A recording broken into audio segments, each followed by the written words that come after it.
for being here. So today we have really special people on this panel to discuss the history of Toronto's ballroom and the history in general as well. And so I'll have you all introduce yourselves, but we do have Twysted, Vixen, Snoopy, and Seven on the panel. So I'd just like to start off with, introducing yourself, like who you are, what houses you belong to, your titles or roles in the scene, what categories do you walk, and yeah, like what was your origin story? What was your first experience with anything ballroom? Who and what brought you into the ballroom scene and community? And we can go in any order. But yeah.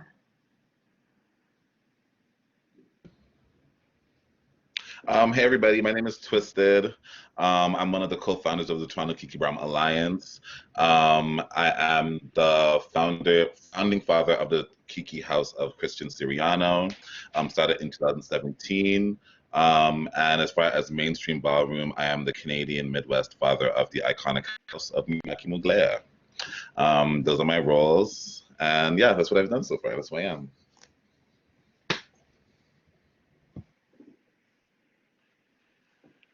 Hey everyone. My name is Urban Washington, also known as Vixen 007, the legendary. And I actually am a choreographer and dancer here in Toronto. I am not affiliated with any house, but I have had a lot of hand in several Kiki houses and some main houses here in Toronto over the years. I walk Vogue Femme traditionally, but who knows what the future may hold.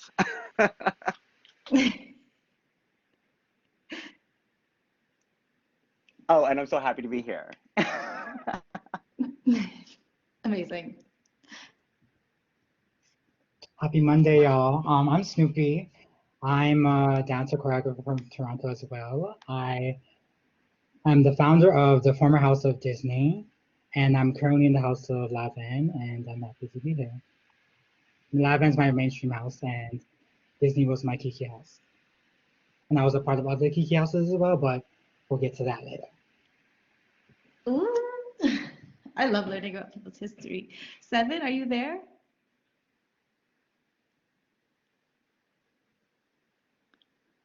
That's okay.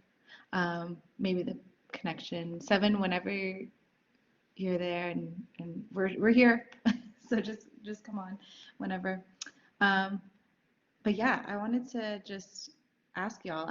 I've known each of you for a couple years now, and I know pieces of history here and there about your backgrounds and being a dancer before the ballroom scene and things like that. But I would love to hear kind of your origin story of what brought you into ballroom, where did you learn it from, who taught you, like all the beginnings of that. And I find that those beginning origin stories are so precious and so lovely to hear.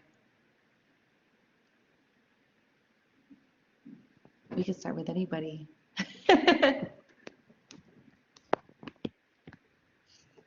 Okay, so the first memory of ballroom for me was, like I said, I was the dancer, and then I met Twysted and Vixen through dance. We were part of a dance troupe, and one day we were rehearsing or something, and they were preparing for a show, and then they were voguing, but I wasn't sure what it was, and I was just like, what is that? Like, why are you guys on the floor? Get up, like, what's going on? And then slowly, like, through hanging out with them, I got introduced to YouTube to like clips. We were watching clips, and I saw the art form in its fullest, and I was just like, okay, this is amazing. I want to learn this. I want to master it. I want to do it. So that's how I like crept my way into ballroom, and then from there, we just like found who we admired, and then watched clips, learned, and then as a community, as friends, we decided to like create the first house. And that's like my tiptoeing into ballroom per se. I'll keep it short because there's more. Can I jump in there? Yeah.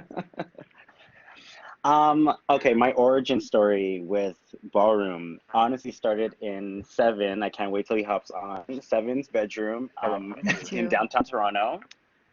Um, I remember he was dancing to this music, this weird music that I hadn't really heard before because I was a pop princess and a hip hop head back in the day. And he was doing this movement and he was dropping to the floor. Very, that was the energy, Snoopy. He was falling to the floor and I was like, what is this? And he had just told me that he was in New York and there's this new thing that they were doing, this expression to Good Life. I can't remember, I don't know who sings it. Good life, good life, good life, good life. In the good life is my origin story to ballroom. This is my first like seeing of it. And I'm gonna have to throw it to Twysted now because once I saw him catching on to this expression thing and he started doing it in the club, that's when I really wanted to dive in and figure out what is this thing called ballroom? What is this thing called voguing? And how do I make myself a part of it?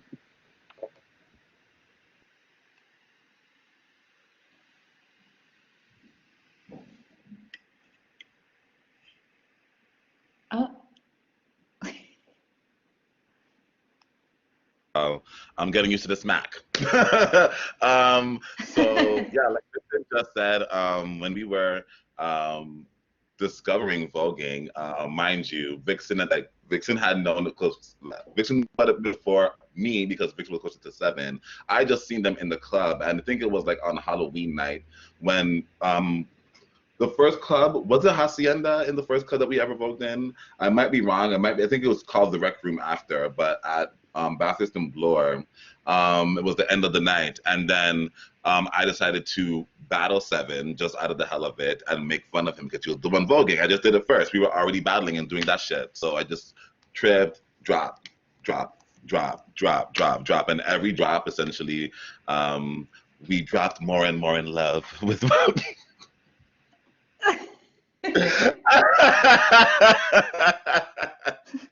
But yes, that's like that's really what it is.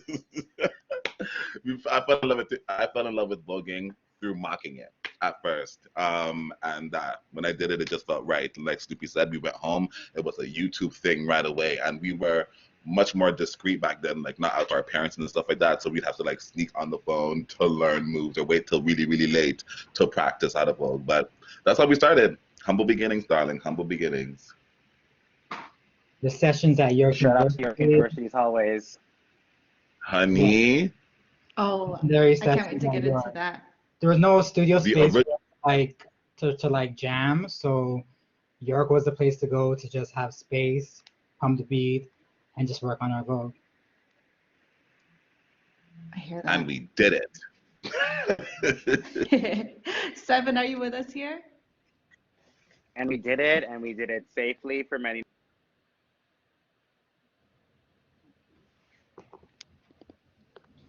Seven, you there? Maybe tech, you may have to. Okay, nice. Can you hear me? Yo, Yes. hello. Can you hear us?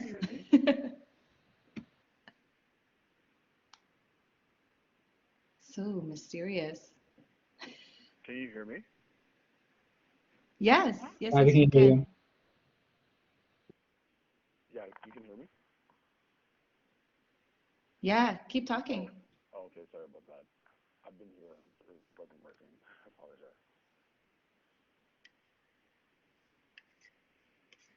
Yeah, so we're just I'm gonna try to connect with Seven on the phone, and then we'll try to get him back on. okay. Sounds good, sounds good. Twisted, just based off of your story about voguing in the clubs and battling with Seven, do you remember what year what that was?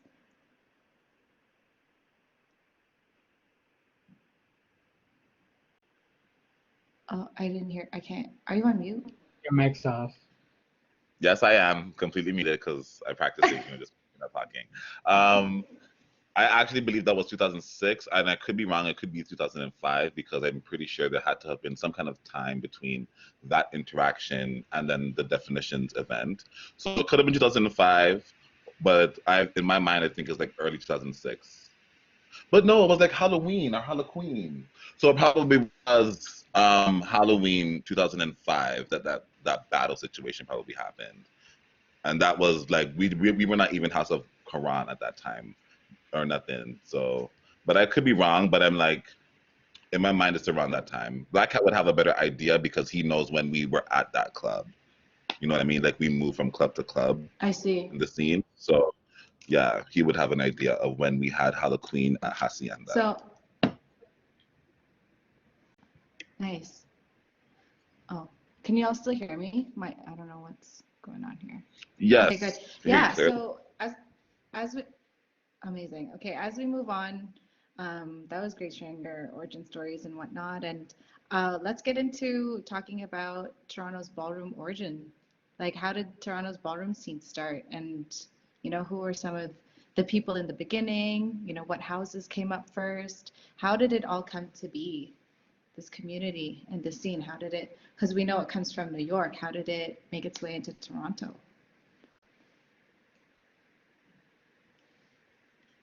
The earliest thing I can remember is going to Seven's place to have Vogue sessions, and then from there, after we all Can you hear got, me now? yeah, I can hear you. So after we got like Yes. introduced to like after we were doing like sessions at Seven's house, we all watched like the film Paris Burning. We all decided like we want to like take it further and like make a name, make a stamp in Toronto. So I guess it was just us being introduced to Vogue, and then us starting to have sessions, and then us being exposed to ballroom through Paris is Burning and seeing like the birth of it, and then us wanting to like that was kind of like sparking our urge to want to do it here. So first that.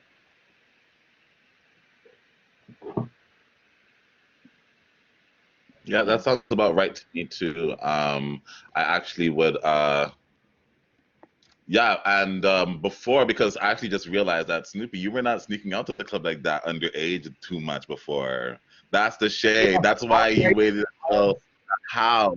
I was very stirred because I was from Mississauga, and Right. after my homework and be ready for school. Right. Yeah. So that makes so much more sense because I was trying to understand. Like, I remember Snoopy wasn't really in the club when that was happening, but you were definitely at Seven's house. So like my first thing of seeing it voguing, it was like Seven, Little Tony, Scotty, and Cedric. I know this is like random names that people might not even like have heard of, except for like Cedric, who performs now as a big performer in Russia. I forget their Starving Yet Full. She was actually one of the first people voguing that I seen back in the day. Now she's a big artist, but that was Cedric, Tony, Seven, and Scotty and the Tall One. Those were the only people that knew anything about voguing. And even when Pride came around, and all the Americans would come to visit, Yeah. and they would storm voguing down, the only ones from Canada that could battle them would be Seven and Tony. So that's actually like some like way back in the day history that people probably wouldn't even know. But that's the first time I ever saw voguing. It was in the club. Whoa, whoa, whoa. And what were the first houses that became to be in the scene? All right.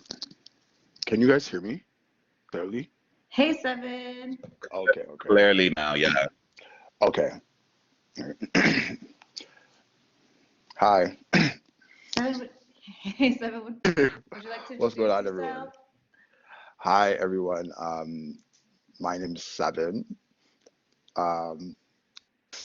Founding mother of Monroe, ex Kit Kat, ex House of Zion, ex House of Prodigy, ex Kiki House of Poochie, Kiki House of Mikimoto. I started voguing in 2003. How I started, wow, this is a long time. I started from basically, I was kicked out of a dance group, and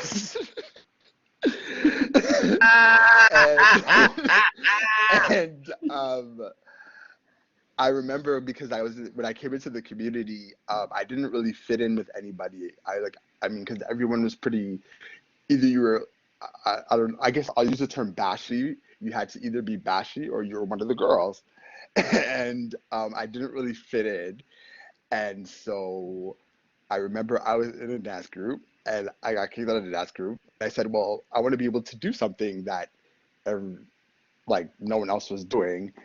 And like I remember, like I never liked voguing when I first saw it because I thought it was sort of, I don't know, I don't know. I thought it just wasn't me when I first saw it. But I remember I was in New York City and I was watching dance tapes, and um, a friend of mine was like, no, actually, I saw Arturo in a dance video, and in the dance video, like they were voguing because they used to have dance competitions in New York City, and I remember we were watching the dance competitions, and I saw Arturo on a dance tape, and I said, oh, I'm like, oh, what are they doing? They're voguing, and my friend was like, yeah. He's like, you ever seen a ball? And I'm like, no, I've never really seen a ball, and he put on a ball, and we watched balls for like 8 hours straight until the morning time, and then I fell in love with, well, Pony. I fell in love with Pony.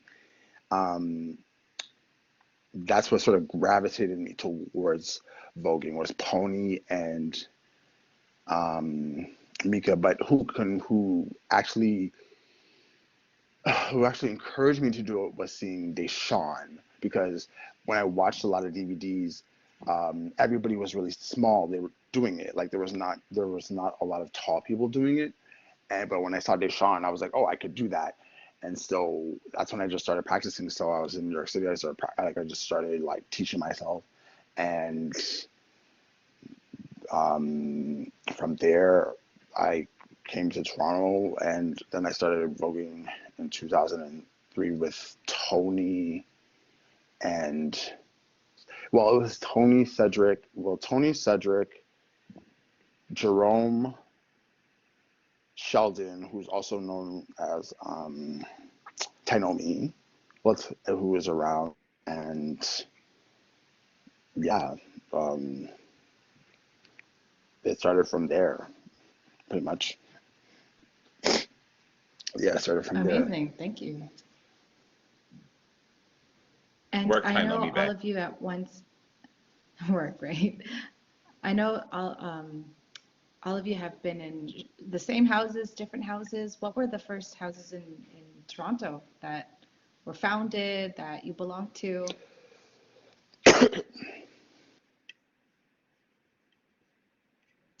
Oh, this is a question for me? Just for anybody. Oh, Oh, everybody. oh, okay. Well, I And started oh, out. oh, sorry. That was my Um, first thought. Go ahead, sir. I started in the very first house I got recruited for was called the House of Phenomenon.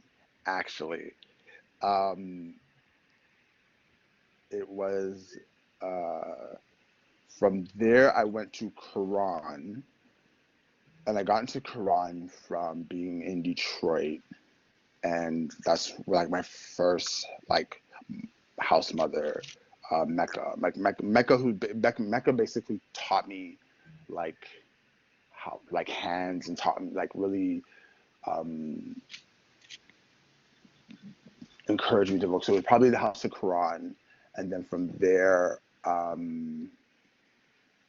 I well, no, from there that's when I remember it was we were at Hacienda one time, and um, I remember Tyra was doing her performance, because I remember I had always told Black Cat like I wanted to start a house, and I told him from like 2003 or something, like I said I wanted to start a house, I wanted to start a house, I wanted to bring ballroom to Canada, and he would always tell me, oh, just go ahead and do it. And I remember Tyra was voguing Tyra was doing a show at Hacienda. It was Halloween, and I think I think I think Urban and everyone was in it, but from there I said, oh well, they're gonna be my house, and I started the House of Quran. I did like they were in Quran, and then I left the House of Quran, and I remember we had a meeting at my house, and I said to them, well, look, what is it that you guys would like to do?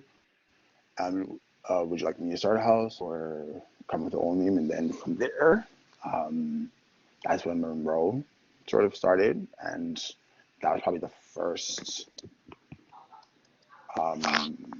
ballroom house in Canada from there.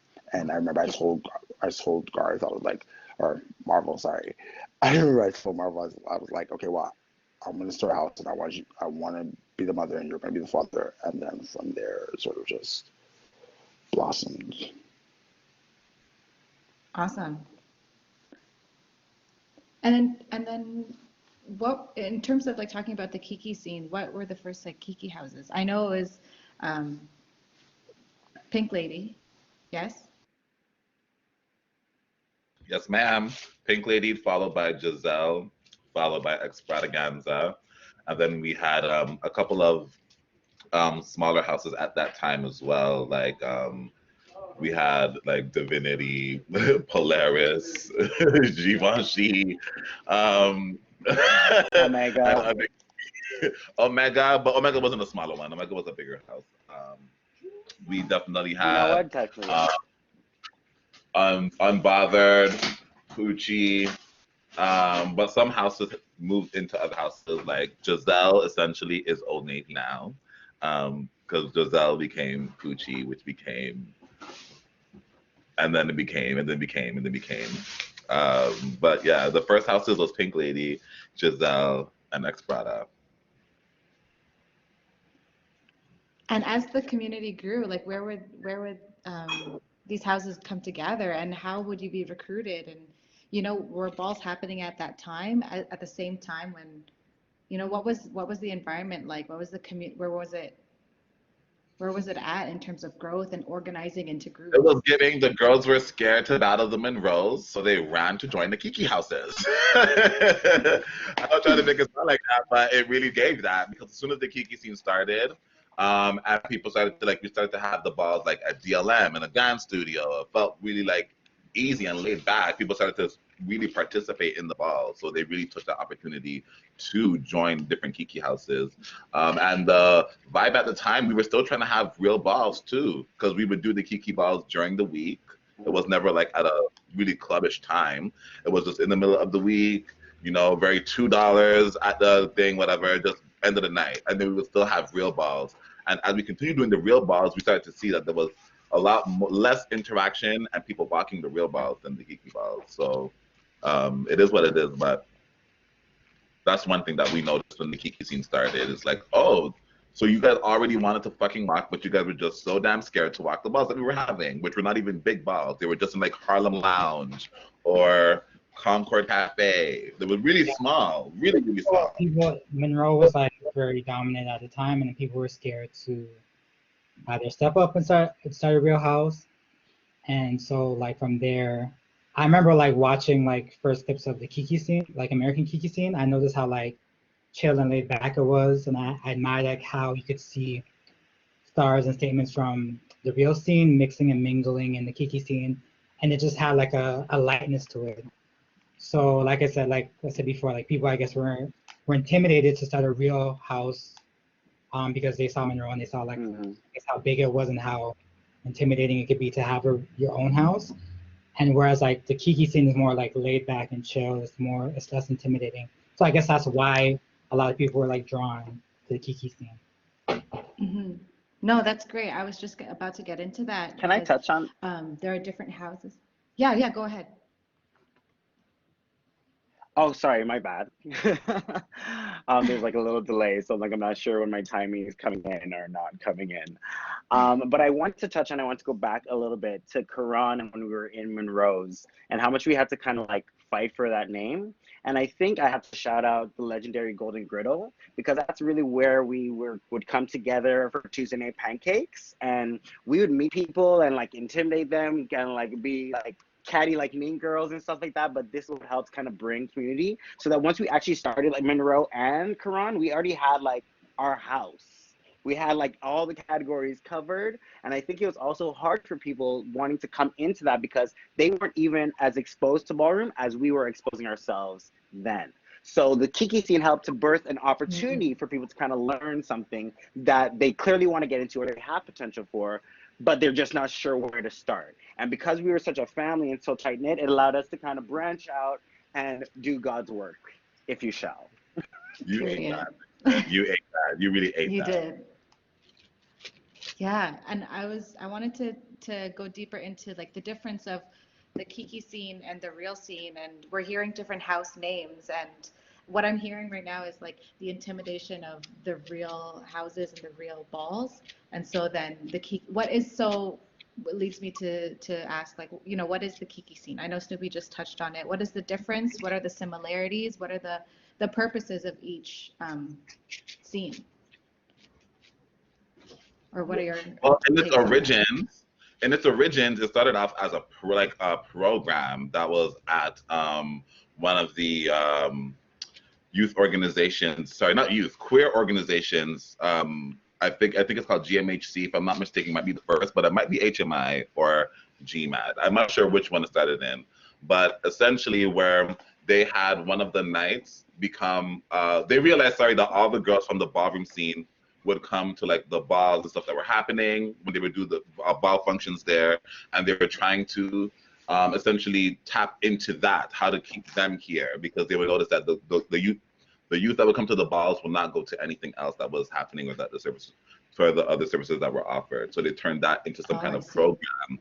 So they turned that into a ballroom program. I think it was like Kiki Lounge. It might have been the first name or some stars. I need to get my history up on this. But I know the people to ask, like Aisha and Twiggy from New York City. Aisha Prodigy is a woman's face icon, actually, and Twiggy is a Butch Queen runway legend. But they're the people that started, two of the people that started that program because they were working there at that center. So then they started that as a program. I see. And then the program essentially, you know, as they would come to the bars, they would start to, the program just snowballed into more houses that would be specifically only for this program. And then, you know, of course, they had to have it in other places, which means they would take that same houses, you know, call it a scene. If you think about it, it's kind of really simple how that started out there. And then for us here, it's like Snoopy and Vixen both said already, I don't want to really be redundant, but like seeing the way that it was so much more laid back. And I've already had ball experiences before coming to the Kiki scene, like walking real balls in the States. And the stuff that you would consider, like some of the stuff that you would consider a Kiki in the real scene, you can get away with that in the Kiki scene. Like you can be messy, you can make mistakes, you can you can not have it together, where you can be a Kiki and still be celebrated. I don't know if that's the reason the Kiki scene. But it was just, all of that just made it feel like, okay, we can just throw ourselves into it without having it so together. Whereas the mainstream scene makes you feel like you must have it together before stepping on a runway. I see. Thank you. And then in terms of like, oh, you could go ahead, Seven. Just to touch on what you were saying about the Kiki scene. So the person who actually started the Kiki scene was Tahiri, the legendary Vogue femme Tahiri. New York City, and he was the actual person who started the Kiki scene. Him and Dominique Prodigy. Yeah, they started the Kiki scene because they used to do outreach. When they used to do outreach, and a lot of the girls weren't in school, but they didn't really have anything to do. So they used it as a way to sort of get the girls involved, really. And from there was GMHC and HMI. Those were the two different agencies. And there was another one, another agency POCC. Sorry, POCC. POCC. They also POCCs where Aisha and Twiggy were at. So the different agencies actually used to have their their little Kiki functions, I guess, to so to speak. And from there, yeah, like as Twisted said, it sort of blossomed into something more, because a lot of the girls, like, all they would do would all they would do really was vote, and they used that as a way to do outreach, and from there it sort of blossomed into what the Kiki scene is today. Thank you for sharing that. Like Twisted was saying, Twisted, you were walking before the Kiki scene, as you said, in New York. So I wanted to open up the question to all of you, because it is an international situation and it existed in New York while Canada was still building itself. But I wanted to ask, what's some of the most memorable experiences that you had walking internationally, and what was that like? And while, Toronto was still coming up, what was your international experience like? And, some of you are in the same house, some of you weren't, some were traveling together. What was some of the highlights do you remember? I'm breaking dishes up in here all night.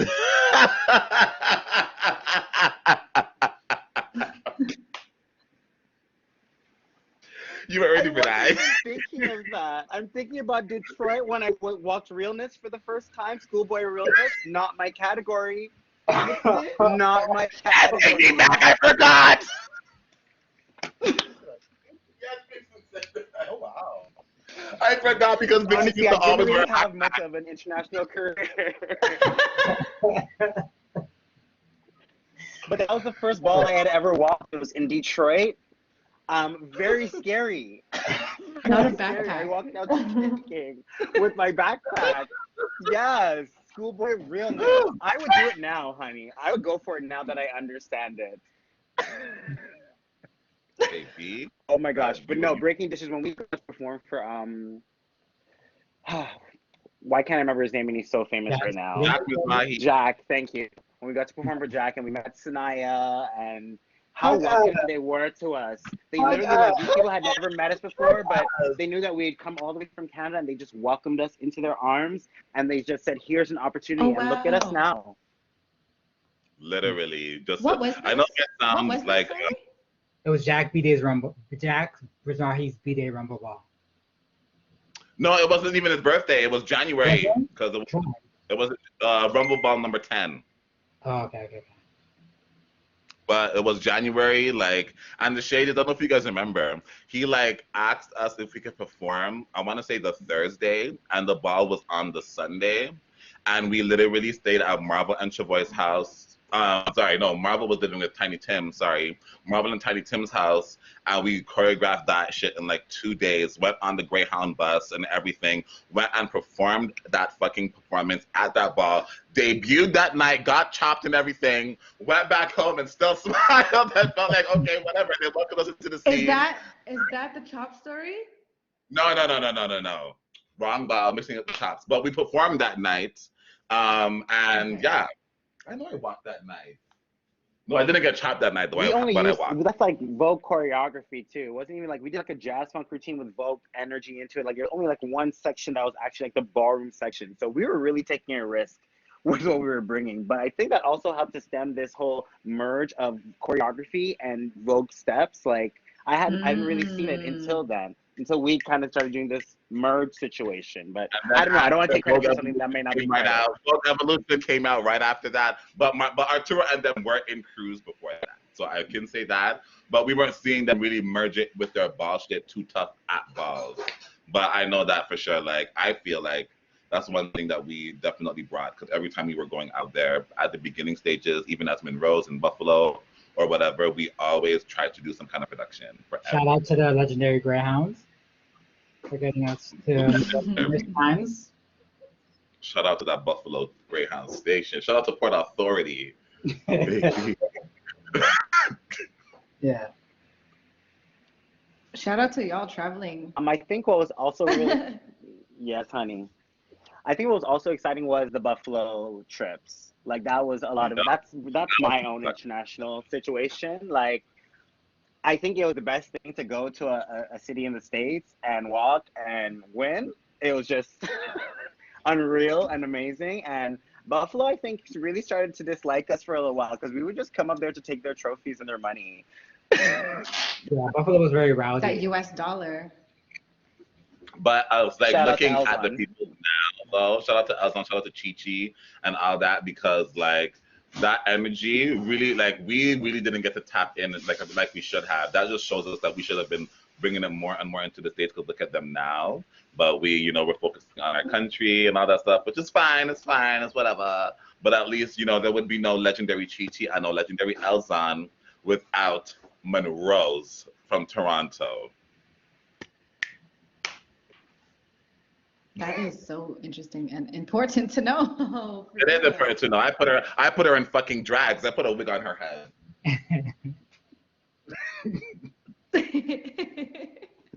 I just want to move on to because you all were walking balls in Buffalo and the States and whatnot. What was kind of the first balls that were happening in Toronto that started to gain the momentum of the community and the scene that ignited the growth? And who were throwing these balls and where? Monroe's. We're throwing everything. Like our first House of Monroe ball was pretty big, you know. That was a moment for me in my mind when we did that first grand march at the Concord Cafe. That ball, like, I think everybody really. That was the day that everybody in the city really said, okay, this House of Monroe is actually like really a House of Monroe. And I remember even other people, because they had some other people that were because Vixen, Snoopy, and myself, and a couple of other people like Adonis and whatever were in a dance group already. So people even had this expectation that, you know, we were going to be the leaders of the house. And I remember somebody commented on TKO after her grand march, they're like, oh, bitch, I could see why you're the mother of the house, or something like that. Like, everybody tried to understand the structure of ballroom, the fact that we were the kids in the house, and, you know, we had the DJ, the music, the audience. Like, it made sense that day. The crowd was more hyped than us, and we were fucking hyped. But that's just one of the early balls, and that was 2007, March 2007, at Concord Cafe, which no longer exists, at Ossington and Bloor.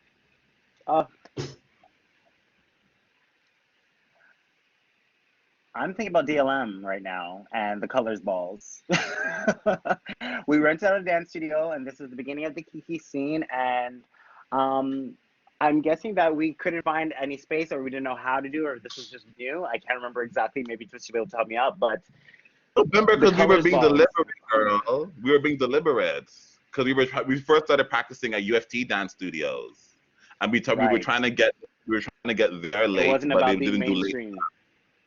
Right. So then we took DLM, Sean Cuffey, Sean Cuffey, Black Diamond Ball. He hooked us up, and he really like let us come in at a cheaper rate too, so we could have like $2 balls for everybody at DLM the last Thursday of the month, or last Tuesday. Grand prize, a bag of dollar store candy, honey. But I think these things were so important because it gave everyone a fair platform to get their own personal names out. Like I can say so many kids were birthed from those DLM color balls. There was a little series of them. I think we had a bunch of them. And even just understanding, okay, yes, you're going for this bag of candy, but it really helped people to be like, okay, this is what you're trying to get for. This could be your $5,000. This could be that. Like, how can you take something simple out of nothing, which is a big thing for ballroom for me, and turn it into something? Yes, so that's like one of the first balls that really kind of inspired me. I forgot to say that I was the co-founder of the TKBA earlier, so just so you know. Work. I love that concept of like people being birthed at these balls, like when they make their debut into the ballroom scene. That's so nice. And I remember we talked in our previous conversations, the first balls at 519, because nowadays the balls happen at 519 a lot, which is the community center on Church Street. And does anybody want to speak on that? I know I see someone in the Big panel. up Cash. I thought I saw Cash's name somewhere, but yeah, Cash, who was the young rebellious parent who literally started Exprada because he didn't want to stay home from a ball. I had him in trouble that day. There was something going on with me and Cash that day, and like Cash said, "Fuck you, I'm starting my own house," and showed up at the next ball with a house of kids and everything. And then the next month had a ball in 519 that essentially kicked off the whole 519 era. Shout out to Cash. It came out of shade. That's the real shade. That's how we killed shade back in the day, though. We killed shade by literally stepping over you in the fullest way where you can't say nothing. That's why these girls today, they don't know shit, honey. You can't stop a girl that's ahead of you. Ooh. That's so good to know. But yeah, now that there's a community formed itself around this culture for the first time, there are more balls and whatnot. So, how did we come to organize and come together to support this new community, or the new community back then? Now that, like you were saying, they're stepping over each other and just getting things done. Now there's a bigger community. What was the support that came together? Irvin or Vixen, you were saying that you are the co-founder of the TKBA. So I direct this question to you. Yeah, I'm thinking about how we started doing this and how much the word started picking up. Like a lot of people, I would say, let's say organizations were looking for ways to make their events hotter.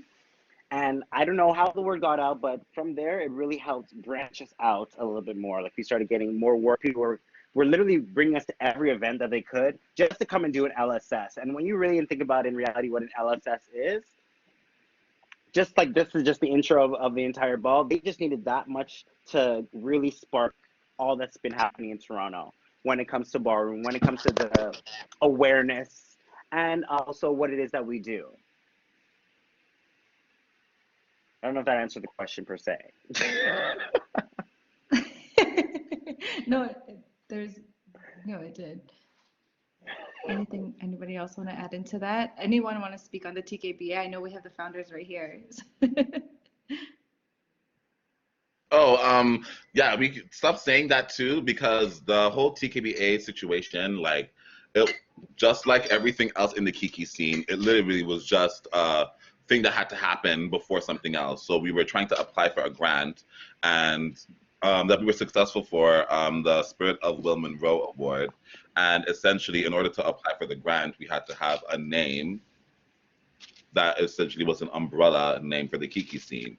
So when we say like the co-founders of the TKBA, it's only really because we were the the Pink Ladies were the first house, and we were the ones that started the whole Parents Alliance and blah, blah, blah, blah, blah to move it on. But TKBA really was founded by everybody that was essentially in the Kiki scene at that time when TKBA started. So founding houses are Pink Lady, Giselle, and Exprada. Like I said, those three houses were in effect when TKBA started. But yeah, myself and Vixen, just because we're leading the charge at the time, that's why we're the co-founders. But we all co-founded it together. I see. And we tried to do stuff And like as a board and a group and shit back in the day. Like it was just house leaders and stuff like that. So we did our thing, but yeah. Sorry. I like that you said that it's like an umbrella term for the scene. And now what it is today is it's a organization. Can you elaborate on that? I don't want to speak for anything. Like even though I have an understanding of it, I love to hear, Like literally? Okay. So I think that the best way to describe TKPA is like a free form body, right? That some people will feel a nudge to have a ball. Some people will feel the nudge, to start a house and whatever. And when the people feel that nudge, then they do it. And then the community kind of falls into place. That's kind of really the energy behind it. And that's why I hate like people put so much shit on me, whatever. But I was so passionate about throwing a ball like all the time. Like I literally just wanted us to have a ball all the time. So that's kind of why Twysted was throwing all these balls and shit like that. But as you can see now, there's so many people that actually want to have balls. So you're starting to see a scene form right in front of our face. But that's really what that is. The whole reason why, like, we call it the Toronto Kiki Ballroom Alliance is because, in addition to wanting to create a structure that looks good on paper for these grants, we actually see that there is there is an opportunity to do so much work because of the reach that we have and the impact that we have and the people that are already coming in, right? Just like how Seven just shouted out Tahiri and the people who started the Kiki scene. If you think about it like that, it's like, oh, we have all these people coming in. What are we going to do with them? How do we serve them? How do we help them? How do we make life better for them, right? So that's kind of where we are at now with Toronto Kiki Ballroom Alliance. It's like, okay, we have these people that are in our community. They're not accessing any other LGBT services or any other community support services in our scene. So we have to find a way to do the work. And as we get older and we shift more from being performers to really being simply workers, it will only be more and more clear what the Toronto Kiki Ballroom Alliance is and supposed to be about, because you people will no longer be confused by seeing us, you know, on the floor and behind. But we're over 30 now, so we're in the background now and trying to make sure that everybody that, you know, you'll see young leaders. You won't see young leaders that are 32. You'll see young leaders that are 20, 21, 22, 23, whatever, right? So that's what it is now. We're just trying to organically become an organization versus just jump into it because we have to. We're letting it form itself. I see. I hear that. I hear that. And with COVID going on right now, like, what is some of the programming that TKBA has adapted because of the lockdown and things like that? How does the community still be in relation with the programming that TKBA provides? Like, what did we have going on previously and currently and whatnot? We have the virtual program series. We also had a digital video series. We're trying to move into doing stuff that's more digital right now because it's a pandemic and people have to be more remote. So it's kind of sad. Our Toronto Kiki Ballroom Alliance girls are not into the online balls. We've heard you loud and clear, and stop pushing. So we're just trying to meet them where they're at. Like I said, it takes effort, and it also takes communication from both sides, like them actually letting us know what they want, not only what they hate, in order for us to be able to serve them. So we are doing the WBPs right now because they're coming to us saying we need this session, we want this session, we want this session. And once they come with us with those words, it's like, okay, girl, do it. That's it. And that's where the seed's at now, right?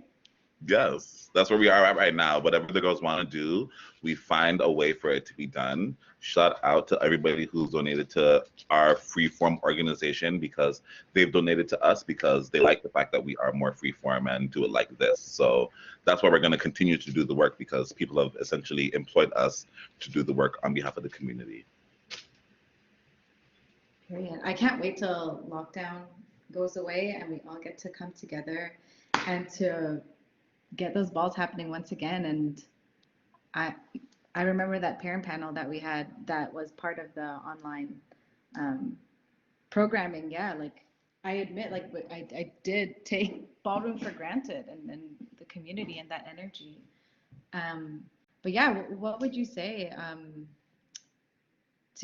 or what do you speak to on during this time, like people trying to, because now with the technology around and being able to see ballroom and there are more eyes on it more than ever, and then people trying to connect into the community, what are some suggestions to link up to houses, to people? How do people get connected and learn some people want to belong to a house, some people want to take Vogue classes, you know, what are some ways and what do you suggest now because of the whole COVID situation? It's definitely harder to get a grasp of ballroom virtually because it's just not the same being in the rooms, feeling the crowd, feeling the beats.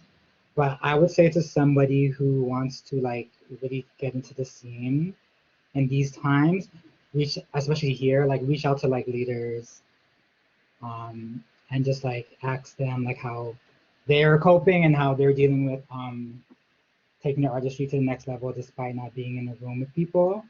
um, like study the icons, study the legends of the U.S. Just that would be the best bet because it's like I said before, it's hard to like grasp voguing or bar or just like watching it. So I think the best bet would be to like contact a leader, even if it's an icon from the U.S. Don't be intimidated. The worst is that they won't answer. Just be like, hey, I want to know about this, or reach out to people in, locally and just be like, how do you do this? How did you get through this? And that's just one way to just get through it. Thanks, Can I Snoopy. piggyback or like trickle on a little bit more on that? Um, I am a dancer, like I said, and I just recently started taking classes online. And I can admit, like, beginning, it was really tough to kind of get over that hurdle of, I'm really just scared. I'm not sure if I'm going to be able to do this from this kind of platform or from this dynamic. But I've also realized since doing it, it's been really great. And it's been teaching me how to be more creative. And I think if there's nothing else, that is what ballroom is. How to be creative, how to take this situation that's not really working for you and making it work. So this is a really great time. And I saw a lot of kids, like they're online on like these, like a Bigo and stuff like that, these online sites where they're putting on performances, putting on shows, they're getting their backdrops together, they're getting their lighting, and they're creating their mainstream moment from the access of their own home. So I think it's people need to kind of like just put a little bit more perspective or become a little bit more open to the situation that we're in now until we get there, because ballroom's not going to die. So how do we keep it alive? And that could just be bringing it into your own space, being creative. These are the places where you're going to be able to trial and error for that ball and really come out with something once we get back onto the floor. Da da da. That's a great answer. It forces that creativity to work outside the limitations. Yeah, no, I hear that. Anything you want to add, Twysted? Yeah, I definitely feel like when it comes to this COVID thing, the situation that um, it takes us back to one of those like thinking about like why people are doing things, right? There are people, of course, who do this because they're more passionate. Sorry, that are just really into the community side of things, and it's okay for them to kind of slow down.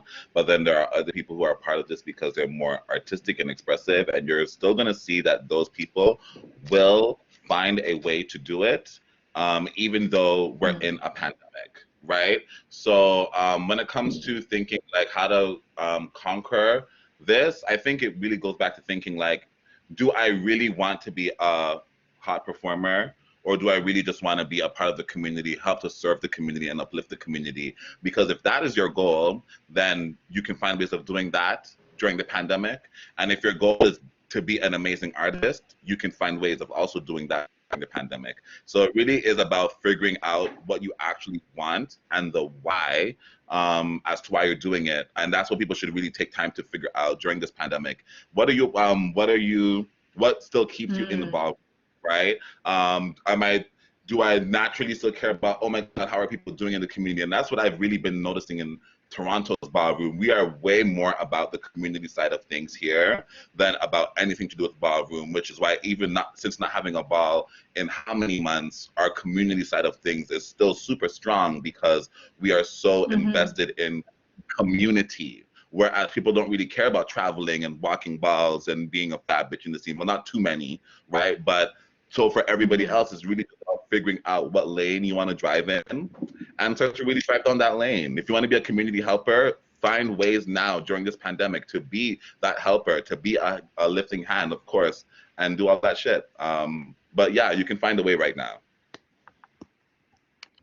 I hear that. That's such a really that's a great perspective and questions to ask yourself, especially for people like wanting to come in, because yes, ballroom has so many different sides to it all at once. And so finding your niche and finding what you love and what you want to pursue, because and you could do multiple things at the same time. That's what I found. Like a lot of people in the Toronto scene have many hats on, many hats on, and it's so respectable, it's so commendable. We have professional dancers, we have DJs, commentators, organizers, activists, fashion designers, so many things at the same time.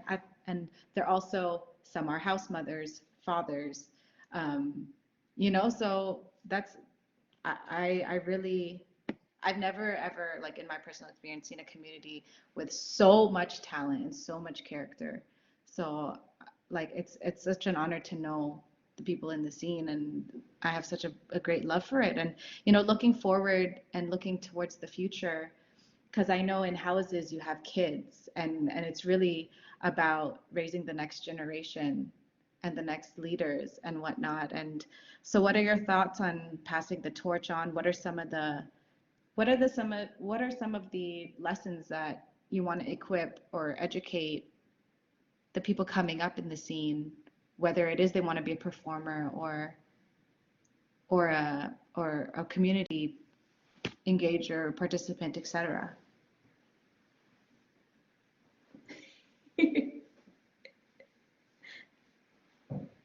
Message to the future generation. That's what it's giving. Right? I'm like, message in the bottle here. I'm gonna kind of play it up because I'm more of like feeling like I want to pick the torch back up energy. Like I've Mm.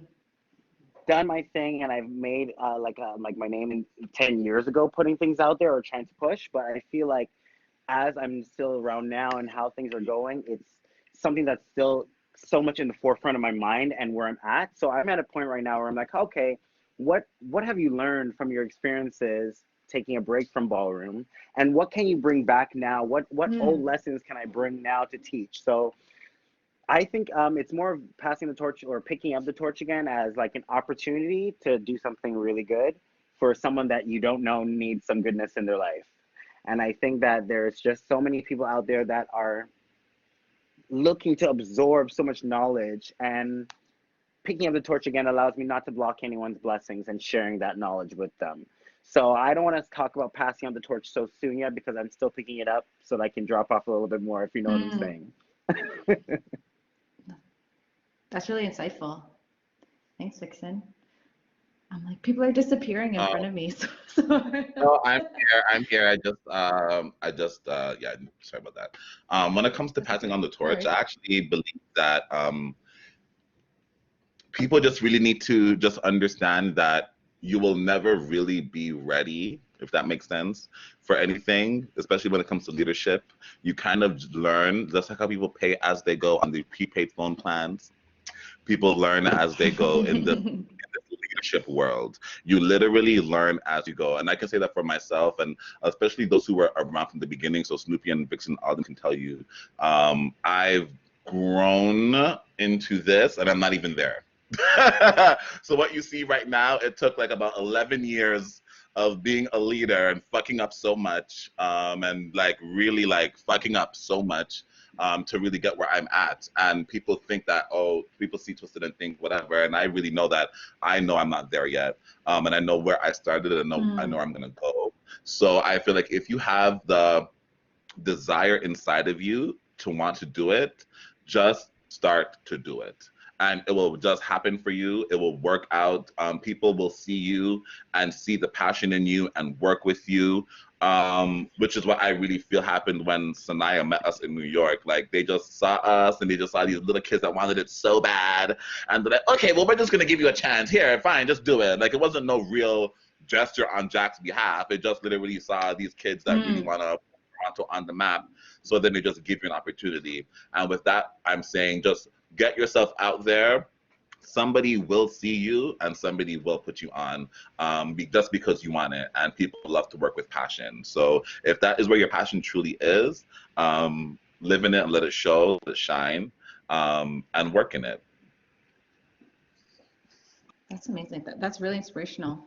The message, a message I could give for people coming into the scene or next gen is do not get taken away by the surface. Because a lot of people come to ballroom, they see ballroom on TV, they see all the glory that ballroom's getting now. They get drawn to the surface of ballroom and what's to come of it, but they need to realize that like there's a lot that it took for people to get where they are, or just to even apply to the things that you want to do in ballroom. Just a lot that comes with it.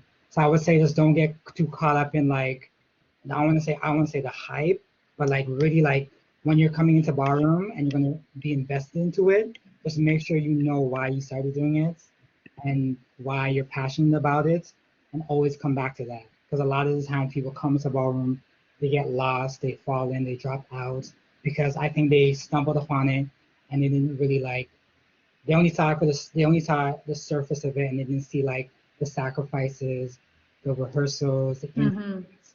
traveling on the bus for 9 hours, grant writing. They didn't see, they don't see it. Mm-hmm. And they just, I think they just need to like, once coming into ballroom, just know that you gotta study, you gotta work, apply it like as if you're Yeah. college work, like there's stuff you have to put in to get out of ballroom. You ate that, Snoopy, Thank and I you, think that that's Snoopy. also. I think Yeah, that's also for why we're real. moving towards being more of an organization than being so freeform, because we are showing people that there is so much more work that goes into this than what you just see, which is the balls. There's a lot more work, and that is actually what we are trying to support through the organization. Thank you for sharing that out, Snoopy. That was so important to say. No, for real. That resonates with me a lot, a lot, a lot. For real. I mean, I thank you, all of you. If there's anything else you would like to share, but I just want to thank you for your time and for being here and being on this panel and sharing these thoughts and this knowledge and this honesty and vulnerability of your experience and your ballroom journey and career. And you all are such big figures in the scene, and I have so much, so much, so much respect for all of you. And I was saying to Irvin today, I'm like, I've known each of you for years now, and it's such a honor to grow from and to know from all those years back to seeing where we all are now and seeing collectively as friends, as professional artists who work together, then also as a community to see where we're headed. And um, yeah, I just want to say that I'm so grateful and appreciate all that you have done and all that you are giving, because all of you are so generous in your knowledge and your passion for yourselves, for your expression, for the community, and for the family, the chosen family. And there's so much to unpack, and we can have so much more discussions and conversations around so many subtopics of all these things. But this is such a great panel discussion, and a lot of people who are not part of the scene and getting introduced to it and having more information. This has been so fulfilling and a lot of substance. So I want to thank you um, for all of that.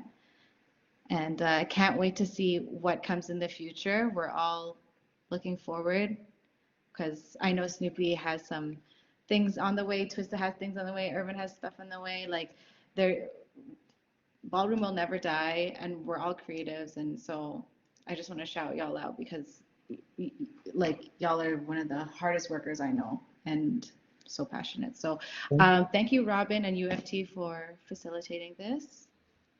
No, And we're just gonna open the chat. Yeah. So the chat function is open. If anyone has any questions that they want to put in for any of the panel members, please drop them in the chat and they'll be able to answer the questions for you. Oh, okay, cool. I was trying to wonder why the chat box Or was do so we mute. I'm like, the girls are paying it or something. Oh, it was closed. Gotcha. I was like, oh, we're boring like that. Woo, that's funny. or if you have any questions to ask one another, or things like that, I'm open to it. But anybody who is Is Seven still here too? viewing, Because I also wanted to like ask Seven. I remember back in the day when he was really going up for Pony. I really also remember Seven, the first ball that he showed when I was there. So I'm not sure the first ball that you might have saw Vixen, but my first ball that he showed me when I was there was when the whole house, a bunch of us were there, and he put on the POCC 2007 ball, and he was going crazy for Ricky as well. But like, I wonder if I remember that. I remember Seven used to like go crazy about Ricky, but he also really used to go crazy about Pony. That was definitely his first person that I remember when we were living for Laomi.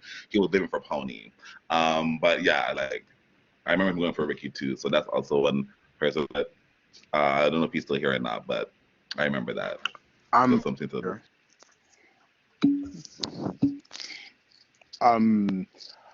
Well, I started going off for Pony at first, because it's what gravitated me towards voguing because of the excitement, the drama. Like when I first started voguing, I was dramatic. That's how I started. Why I became soft and kind was because um, I hurt my leg, like twisted, as you know, as you know from your ankle situation. Sometimes, sometimes you go for a dip and you just get served. And I started to fall in love with the classic soft and kind, Foxy, Ricky. Um, those are the people that sort of inspired me to sort of vogue, especially soft and kind. Like yeah, but Ricky is what sort of like turns it for me.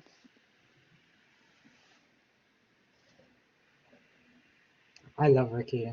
He's like very theatrical, very much just like every time he votes, it's a show. It's like a story from the beginning to end.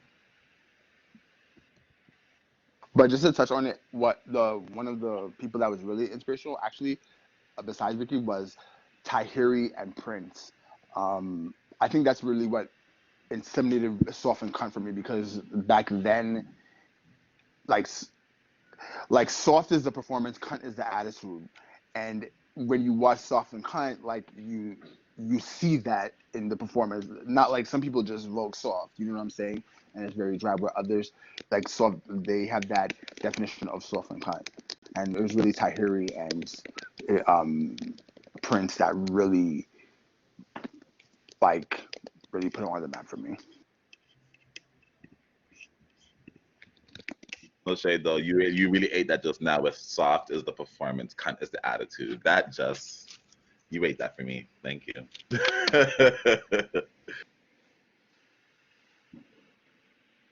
Okay, it doesn't look like we have questions coming in the chat. We do have some love coming in the chat though, which is great. Are there any questions from the audience for the panel before we wrap up? Give it a few seconds.